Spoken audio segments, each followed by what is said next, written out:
हाँ तो मेरे प्यारे बच्चों, कैसे हो आप सब। मैं मिशन 2 वाले सर आप सभी का आपके अपने इस यूट्यूब चैनल मिशन 2 पे बहुत बहुत स्वागत है।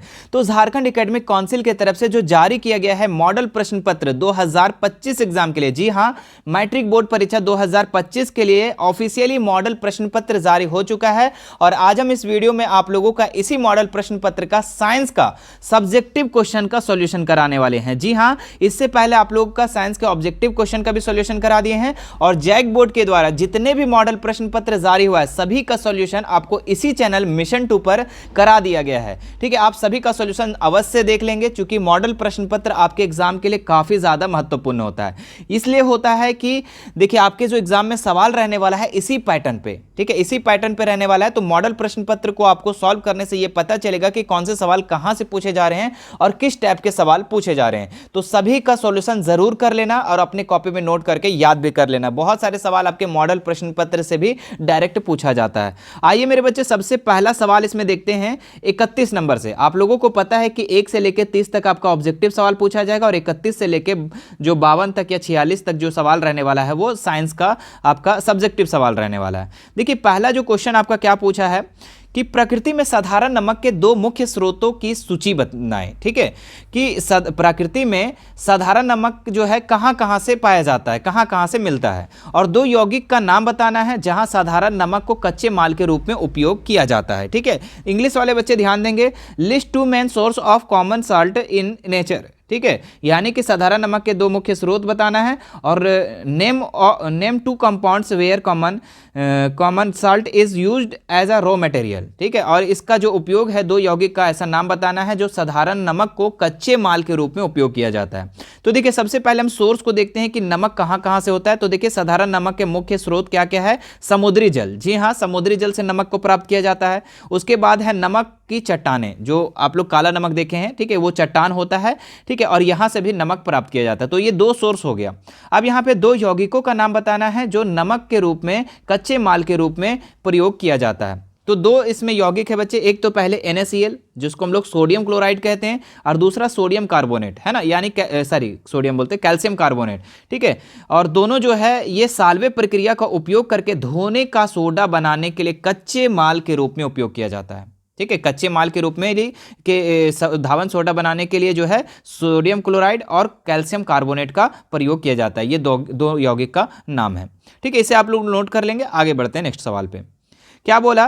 कार्बन यौगिकों की संख्या अन्य सभी तत्वों द्वारा मिलाकर बनाए गए यौगिकों से अधिक है। ठीक है, मतलब बोल रहा है कार्बन की यौगिकों की संख्या जो अन्य सभी तत्वों को अगर मिला लेंगे तो उससे भी ज्यादा अधिक है। ठीक है, हम लोग हर जगह देखते हैं, चाहे यहां पे देखें चाहे बाहर जाकर देखें, मतलब हमारे आसपास चारों ही तरफ क्या है, कार्बन ही कार्बन देखने को मिलते हैं।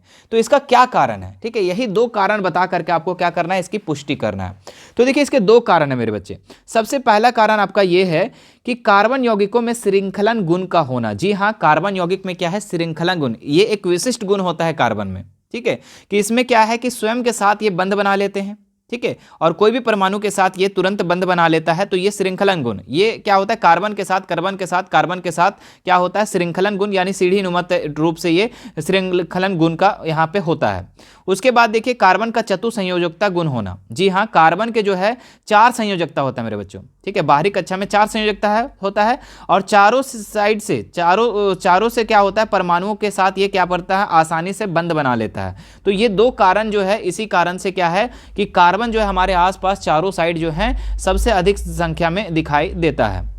आगे बढ़ते हैं हम लोग नेक्स्ट सवाल पर कि इथेनॉल का एथेनोइक अम्ल में रूपांतरण ऑक्सीकरण अभिक्रिया क्यों माना जाता है? तो इथेनॉल का जब हम एथेनोइक अम्ल में जब रूपांतरण करते हैं, ठीक है, बदलते हैं, तो ऑक्सीकरण अभिक्रिया कहा जाता है। क्यों कहा जाता है?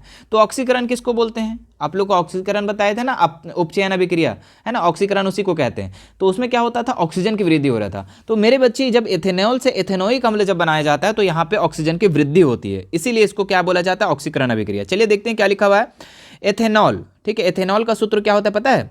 C2H5 और OH, ये आपका एथेनॉल का सूत्र होता है। और एथेनोइक अम्ल का जो सूत्र होता है वो होता है COOH, है ना, CH3COOH।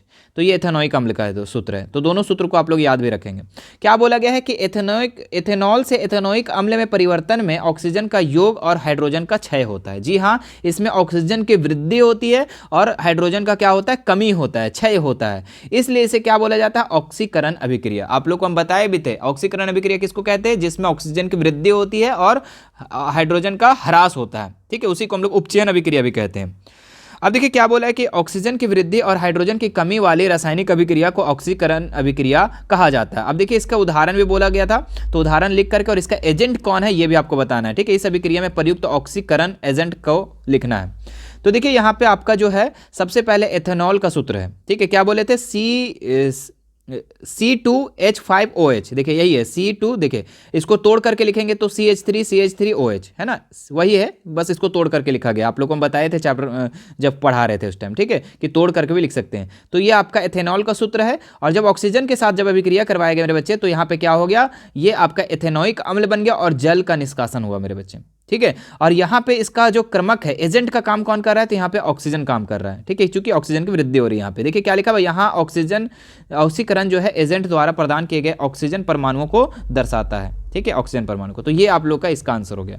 आगे बढ़ते हैं हम लोग नेक्स्ट सवाल, कि मध्यम क्रियाशीलता वाली एक धातु का नाम बताइए तथा सल्फाइड अयस्क से इसे धातु के निष्कर्षण के 3 मुख्य चरण लिखिए, ठीक है।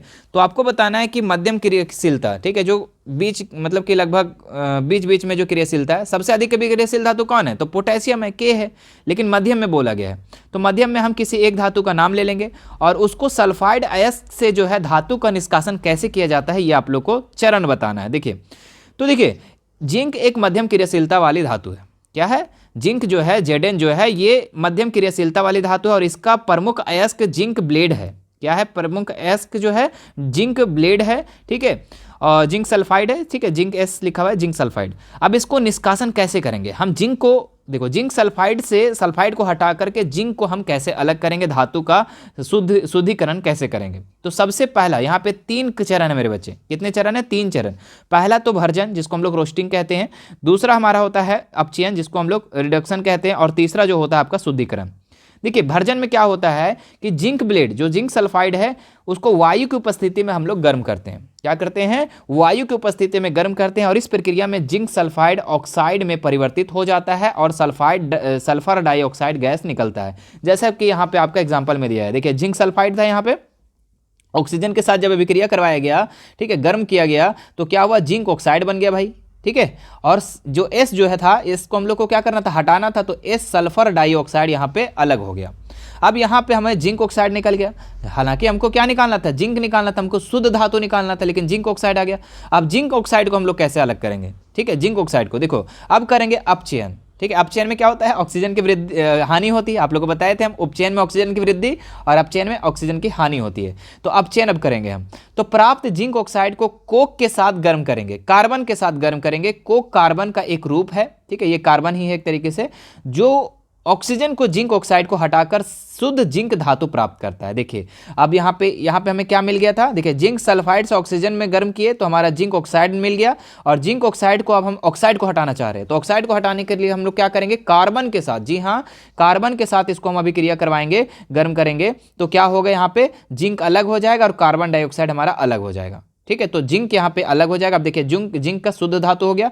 अब इससे भी और शुद्ध करना है तो क्या करेंगे, शुद्धिकरण करेंगे, लिखेंगे प्राप्त जिंक धातु में अशुद्धियां हो सकती है। अब जो जिंक हमें मिला उसमें कुछ कुछ अशुद्धियां भी हो सकती है, ऐसे जरूरी नहीं कि पूरा फुल रूप से शुद्ध हो गया। तो इन अशुद्धियों को हटाने के लिए विभिन्न विधियों का प्रयोग किया जाता है, जैसे कि आसवन विधि, आसवन विधि से हम लोग, तो ऐसे मेरे बच्चे जिंक सल्फाइड से हम लोग जिंक को क्या करते हैं, जिंक धातु को हम लोग अलग करते हैं। बात समझ में आया, ऐसे 3 चरण है इसका। आगे देखते हैं उत्सर्जन क्या है, ठीक है, एक कोशिकीय जीव अपना अपशिष्ट कैसे बाहर निकालते हैं। तो उत्सर्जन तो आप लोग को पता है, उत्सर्जन क्या होता है, जो आपके बॉडी में, आपके शरीर में जो बेकार की पदार्थें होती है, जो अपशिष्ट पदार्थें होती है, उसको हम लोग निकाल जो देते हैं, ठीक है, मल मूत्र के द्वारा जो निकाल देते हैं उसी को हम उत्सर्जन कहते हैं।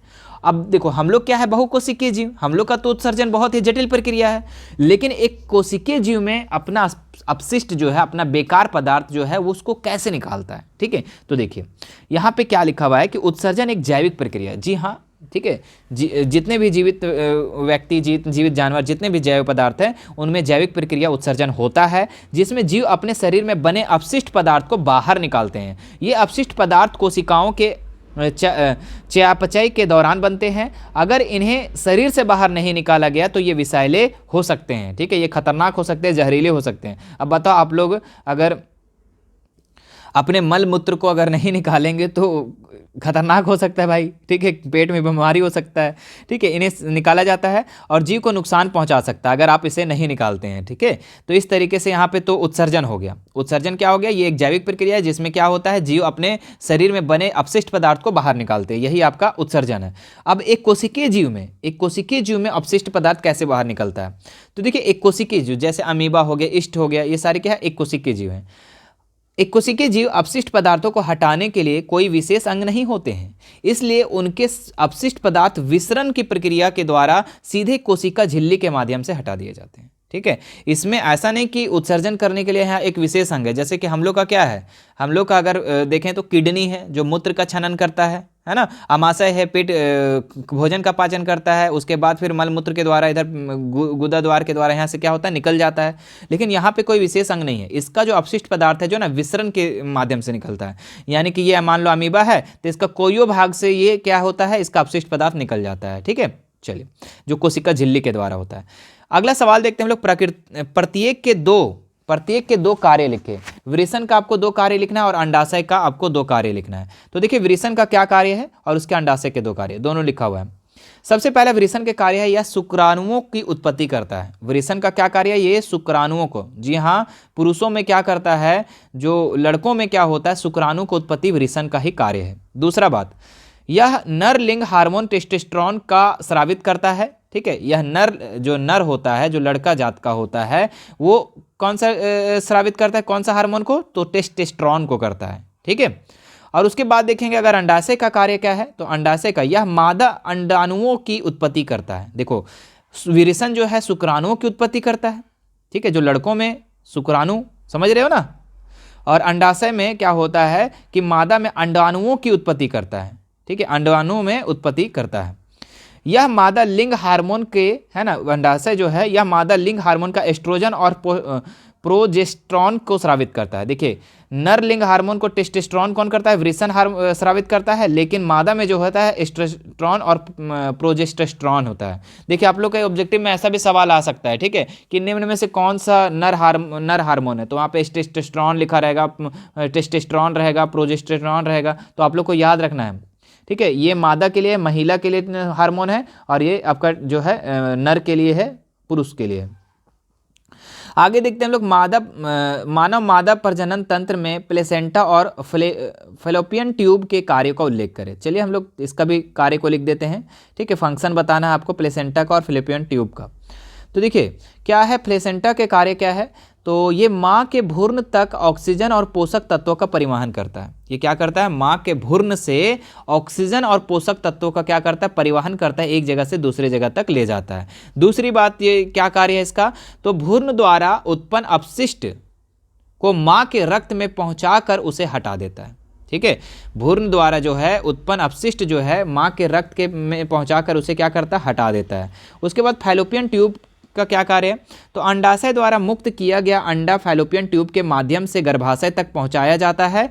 और इसका एक और कार्य क्या है, यह शुक्राणुओं द्वारा अंडे का निषेचन होता है, ठीक है। यहाँ क्या होता है? शुक्राणुओं द्वारा जो होता है अंडे का निषेचन होता है, ठीक है। बात समझ में आ रहा है? चलो आगे बढ़ते हैं हम लोग। हमें अपने वनों का संरक्षण क्यों करना चाहिए? भाई, हम लोग जंगल को क्यों संरक्षण करते हैं, हम लोग जंगल को क्यों बचाते हैं? तो ये तो आप लोग अपने भाषा में भी लिख सकते हो। वनों की कटाई के लिए जिम्मेदार के 2 कारक का सूची बनाएं। देखिए, वन जो है पौधे और जानवरों के समृद्ध स्रोत हैं। जी हाँ, पौधे के लिए भी समृद्ध स्रोत है और जानवरों के लिए भी। इन प्रजातियों की जैव विविधता को संरक्षित करने और एक स्थिर पारिस्थितिकी समुदाय को बनाए रखने के लिए वनों का संरक्षण किया जाना चाहिए, ठीक है। एक मतलब कि हम लोग जैव विविधता को बचाने के लिए, आप लोग को पता है कि हमारे प्रकृति में बहुत सारे जीव जंतु हैं, ठीक है, बहुत सारे जीव जंतु हैं, बहुत सारी प्रजातियां हैं जिनको हम जैव विविधता कहते हैं, ठीक है। और इन्हीं जैव विविधता को बचाने के लिए हमें क्या करना चाहिए, वनों का संरक्षण करना चाहिए। और वनों की कटाई से जैव विविधता का नुकसान हो सकता है। जी हाँ, अभी जितने भी ये क्या बोलते हैं, शेर, हाथी, घोड़ा, ये सब है ना, ख़त्म हो जाएगा धीरे धीरे, है ना। तो इन सभी को बचाने के लिए हमें वनों की बचाना चाहिए। और आप लोग को पता है वन से क्या होता है, देखिए आपका पृथ्वी पर जितना ज़्यादा जंगल वगैरह रहेगा, जितने ज़्यादा, वहाँ पे ज़्यादा वर्षा होगी। आप लोग को पता होगा जहाँ पे ज़्यादा पेड़ पौधे होते हैं वहाँ वर्षा जल्दी होती है। आगे देखिए, वनों की कटाई के 2 कारण क्या हो सकता है। तो सबसे पहला, कृषि के लिए भूमि विस्तार। जी हाँ, किसान क्या कर रहा है कि अपना इसका एक कितना बड़ा खेत है उसमें उसका पेटे नहीं भर रहा है, इधर जंगलवा है तो जंगलवा साफ करके इन्हें खेत बनावे चल रहा है, ठीक है। तो ये सबसे पहला कारण है भाई, इसके कारण वनों की कटाई हो रहा है। दूसरा क्या है, औद्योगिक विकास। जी हाँ, अब देख रहा है कि औद्योगिक विकास, जहाँ पे उद्योग खोलना है, देखेगा साइड में जंगल है, तो इसको अगर औद्योगिक यहाँ पे उद्योग खोला गया है तो जंगल धीरे धीरे क्या होगा, नष्ट हो जाएगा। या फिर जंगल को साफ करके भी उद्योग खोला जाता है तो इससे भी नष्ट होने का कारण बन सकता है। उसके बाद शहरीकरण। जी हाँ, अब तो सबके मन में है कि भाई हम गाँव में नहीं रहेंगे, ठीक है, अब तो रहबो तो हम शहर में रहबो, ठीक है, ऐसा मन है सबका। तो ये शहरीकरण के भी कारण क्या है, वनों का कटाई हो रही है। चलिए अब यहाँ से देखिए आप लोग का क्या दिया गया है, लघु उत्तरीय प्रश्न है ना। एक चाइना डिश में 2 ग्राम सिल्वर क्लोराइड लिया जाता है और चाइना डिश को कुछ समय के लिए सूरज की रोशनी में रखा जाता है। इस मामले में आपका अवलोकन क्या होगा। इसमें शामिल रासायनिक प्रतिक्रिया को संतुलित समीकरण लिखना है, ठीक है, समीकरण के रूप में लिखें और रासायनिक प्रतिक्रिया की पहचान भी करना आप लोग को। तो देखिए, एक चाइना डिश में क्या करता है, 2 ग्राम सिल्वर क्लोराइड को लिया जाता है और इसको प्रकाश की उपस्थिति में, जी हाँ, सूर्य के प्रकाश की उपस्थिति में रखा जाता है। और इसमें आप लोग को अवलोकन, ऑब्जर्वेशन करने के लिए कह रहा है कि भाई इसमें क्या चेंजेस आप लोग को देखने को मिलता है। और जो चेंजेस मिलता है उसमें आप लोग को जो संतुलित रासायनिक समीकरण होता है उसको लिखना है और जो रासायनिक प्रतिक्रिया किस प्रकार का है तो उसको आप लोग को बताना है। तो देखिए, जब चाइना डिश को रखे 2 ग्राम सिल्वर क्लोराइड को सूरज की रोशनी में रखा जाता है, जी हाँ, जब इसके सूर्य के प्रकाश में रखा जाता है तो सिल्वर क्लोराइड का रंग जो होता है वो सफ़ेद से थोड़ा ग्रे हो जाता है, ठीक है, क्या हो जाता है, थोड़ा ग्रे हो जाता है। आप फिर से बात कर रहे हैं हम, जब चाइना डिश में 2 ग्राम सिल्वर क्लोराइड अगर रख देते हैं, ठीक है, सूर्य की उपस्थिति में, तो क्या होता है, सिल्वर क्लोराइड का जो सफ़ेद रंग है वो धीरे धीरे ग्रे हो जाता है। और यह एक प्रकाश रासायनिक अपघटन अभिक्रिया है। देखो, इस अभिक्रिया का नाम भी पूछ रहा था, ठीक है, तो ये अपघटन अभिक्रिया है। इस प्रतिक्रिया में सिल्वर क्लोराइड, सिल्वर धातु क्लोरीन में टूट जाता है। जो सिल्वर क्लोराइड है ना वो क्लोरीन में टूट जाता है, ठीक है। अब देखिए इसका उदाहरण क्या है, इसका संतुलित रासायनिक समीकरण। देखिए सिल्वर क्लोराइड, ठीक है, सिल्वर क्लोराइड को क्या किया गया है, तो सूर्य के प्रकाश की उपस्थिति में रखा गया है। यहाँ पे आपका प्रकाश होगा, ठीक है, ऊपर में आपको एरो के ऊपर में जस्ट प्रकाश लिख देना है, ठीक है। तो सिल्वर क्लोराइड को जब प्रकाश की उपस्थिति में रखा गया तो क्या बन गया, सिल्वर बन गया और क्लोरीन अलग अलग, दोनों अलग अलग टूट गया यहाँ पर, ठीक है। सिल्वर क्लोराइड को प्रकाश की उपस्थिति में जब गर्म किया गया तो क्या हो गया, ये Ag यानी सिल्वर अलग हो गया और क्लोरीन जो हो गया अलग हो गया, ठीक है। चलिए, अपघटन अभिक्रिया द्वारा शब्द परिभाषित करें। तापीय अपघटन और विद्युत अपघटनी का एक एक उदाहरण दें, ठीक है।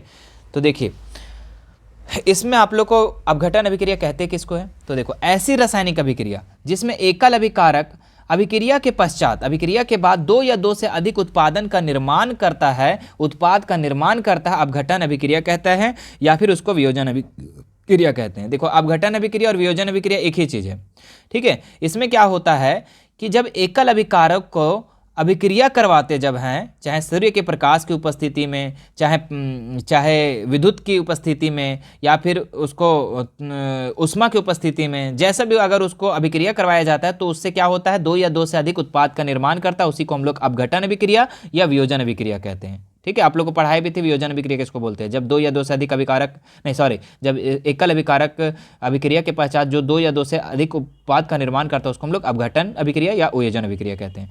अब देखिए अपघटन यहाँ पे 2 उदाहरण दिया हुआ है, ठीक है। एक तापीय अपघटन यानी कि उष्मा दिया जाता है। देखिए कैल्शियम कार्बोनेट को उष्मा दिया जाता है, जब गर्म किया जाता है तो क्या बन जाता है, कैल्शियम ऑक्साइड बन जाता है और कार्बन डाइऑक्साइड अलग हो जाता है। तो ये आपका क्या है, तापीय अपघटन हो गया। क्यों, क्योंकि यहाँ पे देखिए एक अभिकारक है और जब इसको हम लोग अभिक्रिया करवा रहे हैं उष्मा से, ठीक है, जब इसको गर्म करके तो क्या बन रहा है, कैल्शियम ऑक्साइड बन रहा है और कार्बन डाइऑक्साइड बन रहा है, ठीक ठीक है, तो ये आपका तापीय अपघटन हो गया। ठीक है, एकल अभिकारक टूटकर छोटे छोटे उत्पाद का निर्माण हो रहा है। दूसरी बात, विद्युत अपघटन में क्या हो रहा है, जब यहाँ पे H2O को विद्युत अपघटनीय किया जाता है। ठीक है, जब विद्युत अपघटन किया जाता है तो हाइड्रोजन अलग हो जाता है और ऑक्सीजन अलग हो जाता है। तो यहाँ पे भी देखिए अभिकारक एक है और दो या दो से अधिक उत्पाद का निर्माण हो रहा है। ठीक है, इस तरीके से आप लोग का अपघटन अभिक्रिया होता है। बाकी इसके साथ आप लोग का अभी आपका तापीय अपघटन हो गया और विद्युत अपघटन हो गया, एक सूर्य के प्रकाश के अपघटन भी होता है। ठीक है, आप लोग को पढ़ाए भी थे हम इसके बारे में। आगे बढ़ते हैं हम लोग। क्रमशः तनु HCl यानी कि हाइड्रोक्लोरिक अम्ल और सोडियम हाइड्रोक्साइड विलयन युक्त दो प्रकनली ए और बी में नीला लिटमस विलयन डाला गया है। किस प्रकनली में रंग परिवर्तन देखा जाएगा? रंग परिवर्तन बताएं और उसका कारण भी बताएं। देखो आप लोग को साफ साफ देख रहे हैं कि क्वेश्चन में ये जो HCl है ये क्या है? अम्ल है भैया। और सोडियम हाइड्रोक्साइड जो है ये क्या है? क्षारक है। ठीक है, क्षारक गलत लिख दे रहे हैं, ये क्या है? क्षारक है। ठीक है, और आप लोग को पता है कि अम्ल जो है नीला लिटमस को लाल करता है। ठीक है, अम्ल जो है नीला लिटमस को लाल करता है और लाल लिटमस पर कोई भी प्रभाव नहीं पड़ता है। और क्षारक में आप लोग को पता है कि क्षारक जो है लाल लिटमस को नीला करता है। ठीक है, और नीला पर कोई प्रभाव नहीं पड़ता है। तो यहाँ पर अगर देखें कि जो HCl है, एक घोल आपका HCl है, HCl, और दूसरा घोल है NaOH, एक क्षारक है आपका NaOH, एक क्षारक है। और इसको जो है दो प्रकनली दी गई है, ये ए प्रकनली है, ये बी प्रकनली है, और इसमें नीला लिटमस को डाला गया है। तो नीला लिटमस जिसमें लाल हो जाएगा मेरे बच्चे, वो आपका क्या होगा? अम्ल होगा। तो इसमें अगर हम हाइड्रोक्लोरिक अम्ल में डालेंगे तो नीला से क्या हो जाएगा? लाल हो जाएगा। ठीक है, तो इसका मतलब क्या हुआ कि ए प्रकनली में परिवर्तन देखा जाएगा। लेकिन नीला लिटमस को अगर हम क्षारक में डालते हैं तो कोई भी परिवर्तन नहीं होता है। ठीक है, तो यहाँ पे हम पहला नंबर में लिखेंगे कि प्रकनली ए में रंग परिवर्तन देखा जाएगा। ठीक है, उसके बाद कारण क्या हो सकता है, क्यों आखिर देखा जाएगा? तो प्रकनली ए जो है HCl है, यह नीला लिटमस लाल हो जाएगा। क्यों होगा नीला लिटमस लाल? क्योंकि यह HCl एक अम्ल है और अम्ल क्या करता है? नीला लिटमस को लाल कर देता है। तो ये आप लोग का हो गया। दूसरी बात, प्रकनली बी में अगर देखें तो NaOH, ठीक है, जो कि आपका क्या है? क्षारक है। ये नीले लिटमस पर कोई भी प्रभाव नहीं पड़ेगा, इस प्रकनली में रंग नहीं चेंज होगा। ठीक है, क्यों नहीं होगा? क्योंकि ये क्षार है और क्षार जो है नीला लिटमस पर कोई भी प्रभाव नहीं पड़ता है। चलो आगे बढ़ते हम लोग। चित्र की सहायता से साबुन की सफाई क्रियाविधि को समझाएं। तो देखिए यहां पर अगर हम देखें मेरे बच्चे, ये मिसेल की संरचना है। ठीक है, ये जल विरोधी हाइड्रोकार्बन का पुंछ दिया हुआ है ये। ठीक है, ये पुंछ दिया हुआ है। तो इस तरीके से आपको चित्र बना लेना। अभी देखिए इसका क्रियाविधि समझिएगा आप लोग। साबुन के अणु सोडियम एवं पोटेशियम लवण होते हैं। साबुन के अणु सोडियम एवं पोटेशियम लवण होते हैं जो लंबी श्रृंखला वाले कार्बोक्सिलिक अम्ल से बनते हैं। साबुन का आयनिक भाग जल में घुल जाता है। साबुन का जो है दो भाग होता है। ठीक है, एक विलय होता है, घुलता है, एक नहीं घुलता है। तो आयनिक भाग जो है जल में घुल जाता है। ठीक है, और दूसरा जब एवं कार्बन श्रृंखला तेल में घुल जाती है। कार्बन श्रृंखला क्या होती है? तेल में घुल जाती है। इस प्रकार साबुन के अणु मिसेल संरचना तैयार करता है। अब क्या हो गया? ये मिसेल संरचना तैयार हुआ और इस तरीके से चारों साइड क्या हो गया? हाइड्रोकार्बन हो गया। ठीक है, जब आप लोग को साबुन पानी में घोलते हो ना और कोई चीज़ को साफ करते हो तो उसके बारे में। फिर यहाँ पे क्या है? जहाँ अणु एक सिरा तेल कण की ओर तथा आयनिक सिरा बाहर की ओर होता है। जहाँ अणु एक सिरा तेल की ओर, कण की ओर, और दूसरा जो है आयनिक सिरा क्या होता है? बाहर होता है। अब एक अंदर और एक बाहर। ठीक है, इससे पानी में क्या हो जाता है? इमल्सन तैयार हो जाता है और इस प्रकार साबुन का मिसेल मैल को क्या करता है? पानी में घुलने में मदद करता है और इस तरीके से हमारा कपड़ा साफ हो जाता है। तो ये क्रियाविधि को आप लोग अच्छे से याद कर लेंगे। आगे बढ़ते मेरे बच्चे।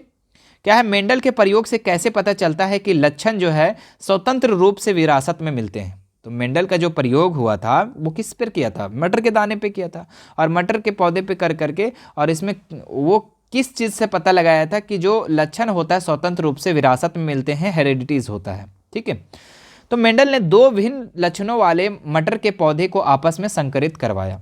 ठीक है, क्या किया कि दो भिन्न लक्षण वाले मटर के पौधे लिए। ठीक है, और उसे बोया। उदाहरण के लिए उन्होंने एक गोल और एक पीले बीज वाले पौधे को झुर्रीदार और हरे बीज वाले पौधे को साथ क्या किया? संकरित किया। ठीक है, अब देखिए पीढ़ी 1 में क्या हुआ? जब पहली पीढ़ी में क्या हुआ कि सभी पौधे गोल और पीले बीज वाले थे। तो जितने भी पौधे निकले यहाँ पर वो क्या हुए? वो सभी गोल निकले और पीले बीज वाले थे। और इसका मतलब है कि गोल और पीला लक्षण प्रभावी रहा, मतलब जो हमने बोया वो पाया। ठीक है, तो ये प्रभावी रहा। दूसरा पीढ़ी में क्या हुआ कि जब F1 पीढ़ी के पौधे को आपस में संकरित किया गया तो F2 की पीढ़ी में 4 प्रकार के पौधे मिले। ठीक है, कौन कौन से प्रकार, तो गोल और पीले पीले, गोल और हरे, झुर्रीदार और पीले और झुर्रीदार और हरे, ये इस प्रकार का मिला। मेंडल ने प्रयोग से यह स्पष्ट हो जाता है कि विभिन्न लक्षण स्वतंत्र रूप से वंशानुगत होते हैं। ठीक है, इससे पता चलता है हम लोग को ये संकरण करवाने से कि जो भी पीढ़ी आता है वो हेरिडिटीज होता है, वो वंशानुगत होता है। ठीक है, आगे बढ़ते मेरे बच्चे, यहाँ पे 41 नंबर सवाल बोला गया है कि 10 ओम, 15 ओम और 20 ओम के 3 प्रतिरोध को एक परिपथ में श्रेणी क्रम में जुड़े हुए हैं। ठीक है, यदि 15 ओम प्रतिरोध में विभव गिरावट 3 विभवांतर है तो परिपथ में धारा और 10 ओम प्रतिरोध में विभव गिरावट ज्ञात कीजिए। देखिए यहाँ पर सबसे पहले जो है ना 3 प्रतिरोध दिया हुआ, 10 ओम, 15 ओम, 20 ओम। ठीक है, और इसमें बोला कि जो 15 ओम वाला प्रतिरोध है उसमें क्या है, विभव की गिरावट होती है 3 वोल्ट। ठीक है, तो परिपथ में धारा का कितना गिरावट होगा ये आपको ज्ञात करना है। तो देखिए हम जानते हैं कि श्रेणी क्रम में जुड़े सभी प्रतिरोधकों का जो धारा होता है एक समान होता है ना। श्रेणी क्रम में कैसे प्रतिरोध जुड़ता है, तो ऐसा एक प्रतिरोध, दूसरा प्रतिरोध, तीसरा प्रतिरोध, और सभी की धारा जो होती है समान होती है, जितना वोल्टेज यहाँ पर, जितना यहाँ पर, जितना यहाँ पर। ठीक है, मतलब सभी का जो धारा होता है आई जो होता है सबका बराबर होता है। ओम के नियम से अगर हम देखें बच्चों तो ओम का नियम हमारा कहता है V बराबर आई आर। ठीक है, V बराबर आई आर कहता है। अतः 15 ओम के प्रतिरोध के लिए हम क्या करेंगे, यहाँ पे आई मान निकालेंगे, यहाँ पे धारा का मान निकालेंगे। तो यहाँ पे क्या होता है, V बराबर आई आर, V बराबर आई आर। अब देखो बच्चों यहाँ पर 15 ओम के प्रतिरोध के लिए V जो है आपका दिया हुआ था 3 वोल्ट, तो 3 लिख देंगे, और आई आपका नहीं दिया हुआ था, लेकिन प्रतिरोध जो था आपका 15 दिया हुआ था, है ना। कोई दिक्कत यहाँ तक का नहीं सर। अगर हम ये 3 को यहीं पे रहने देंगे, 15 को इधर लाएंगे तो डिवाइड में चला जाएगा, यहाँ पे आई हो जाएगा। अगर हम इसको काटेंगे तो कितना से कटेगा, ये पॉइंट हो जाएगा यहाँ पर, तो 30 हो जाएगा, है ना। पॉइंट डालेंगे तो 30 हो जाएगा, 15 दूनी 30, तो कितना हो गया, 0.2 आ गया। कितना आ गया मेरे बच्चे, तो 0.2 जो हो गया आई निकल गया यहाँ पर। ठीक है, यहाँ पे क्या निकल गया, इसको आप लोग नोट कर लो, आगे बताते हैं। चलिए आई का मान जो निकल गया यहाँ पे कितना निकल गया, तो आई का मान जो है 15 ये आपका 0.2 निकल गया, है ना। और ये 0.2 है ना सभी प्रतिरोध के लिए, ऐसा नहीं कि सिर्फ एक के लिए, क्योंकि धारा जो है सब में समान होना चाहिए। अब 10 प्रतिरोधक में विभव गिरावट ज्ञात करना आपको इसमें। ठीक है, तो हम जानते हैं कि परिपथ में धारा जो है 0.2 एम्पियर है। अभी हम लोग जस्ट निकाले, है ना। आई बराबर कितना निकाले थे, 0.2 एम्पियर, है ना। धारा का मान जो है एम्पियर में निकलता है। अब हमें यहाँ पे क्या ज्ञात करना है, ओम के नियम से हमें इसका गिरावट ज्ञात करना है। ठीक है, तो ओम का नियम हमारा क्या कहता है कि V बराबर आई आर। अब देखो यहाँ पर V जो है आपका यहाँ पे नहीं दिया हुआ है। ठीक है, यही V को आपको ज्ञात करना है ना। क्या बोल रहा है, V को ज्ञात करना है, तो V को भी लिख देंगे। आई का मान जो है आपको पता है कि अभी आई का मान जस्ट हमने निकाला 0.2A, तो ये 0.2 हो जाएगा, और प्रतिरोध जो है यहाँ पे 10 ओम हो जाएगा। ठीक है, अब इसको हम जब गुना करेंगे तो कितना हो जाएगा, तो इसको हम जब गुना करेंगे मेरे बच्चे तो हो जाएगा 10 को 0.2 से हम इंटू करेंगे तो यहाँ पर आपका 2 हो जाएगा। ठीक है, जो वोल्ट हो जाएगा 2 वोल्ट हो जाएगा। ठीक है, तो अब देखिए यहाँ पे हम क्या लिखेंगे, अब यहाँ पे हम लिखेंगे फिर ओम के नियम से इसका उपयोग करते हुए 10 ओम प्रतिरोध के लिए ये इसका हम लोग अभी फार्मूला बैठा करके हम लोग कितना निकाल दिए थे, V बराबर हम लोग 2 वोल्ट निकाल दिए थे, है ना। तो अब यहाँ पर समझ में आ गया कि इसलिए V बराबर 2 वोल्ट आ गया, है ना। अतः परिपथ में धारा जो है 2 एम्पियर है, जो हमने फर्स्ट में निकाला था, और 10 ओम प्रतिरोध के विभव में जो गिरावट आएगी वो 2 वोल्ट की आएगी। ठीक है, तो ये आपका उत्तर हो जाएगा। आप लोग इसे नोट कर लें अच्छे से। आगे बढ़ते हैं, यहाँ पर क्या दिया गया है, और ये लास्ट क्वेश्चन है मेरे बच्चे इस का। ठीक है, और इसके बाद का जो ग्रुप डी का जो क्वेश्चन लिया गया है वो मैं अगले वीडियो में बता दूंगा। ठीक है, इस वीडियो में हम यहीं तक का क्वेश्चन को एंड करते हैं। और मेरे प्यारे बच्चों, अगर आप इसे नोट कर लिए हैं तो अच्छे से नोट कर लेंगे, और वीडियो का कैसा लगा, वीडियो अच्छा लगा तो वीडियो को लाइक कर देंगे, और ज़्यादा से ज़्यादा इस वीडियो को शेयर कर देंगे। चलिए लास्ट क्वेश्चन है, फटाफट कर लेते हैं हम लोग।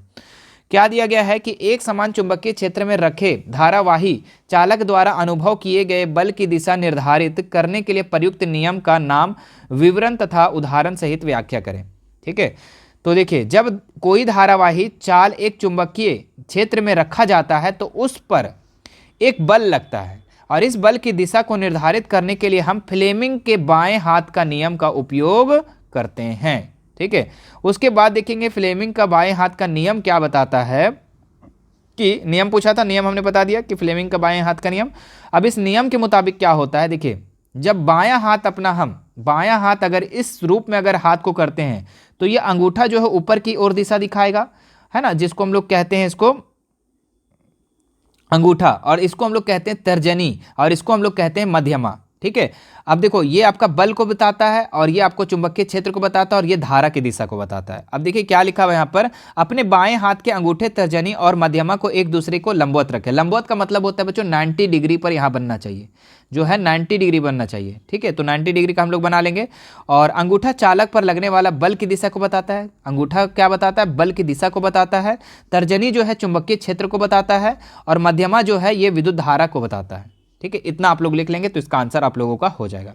तो ये था बच्चों आप लोगों का सारा सवाल। ठीक है, अब इसका ग्रुप डी का जो सवाल था, ठीक है, जो 5-5 नंबर का था, उसको हम लोग अगले वीडियो में करवा देंगे। तो अगले वीडियो के लिए आप हमारे चैनल को अगर अभी तक सब्सक्राइब नहीं किया तो सब्सक्राइब कर लेंगे। ठीक है, और भी जितने भी मॉडल पेपर जैक बोर्ड की तरफ से जो जारी किया गया मेरे बच्चे, सभी का सोल्यूशन, जी हाँ, मैथ का, साइंस का, सोशल साइंस का, इंग्लिश का, हिंदी का, सारा का सोल्यूशन आपको प्लेलिस्ट में मिल जाएगा। प्लेलिस्ट पर जाकर के चेकआउट कर सकते हैं और देख सकते हैं। चलिए फिर बच्चे मिलते हैं नेक्स्ट वीडियो में। आप हमसे लाइव क्लास जुड़ने के लिए डेली 7 बजे लाइव जुड़ सकते हैं। Thank you so much. Video को ज़्यादा से ज़्यादा शेयर कर देना, शेयर करने में कंजूसी नहीं करना।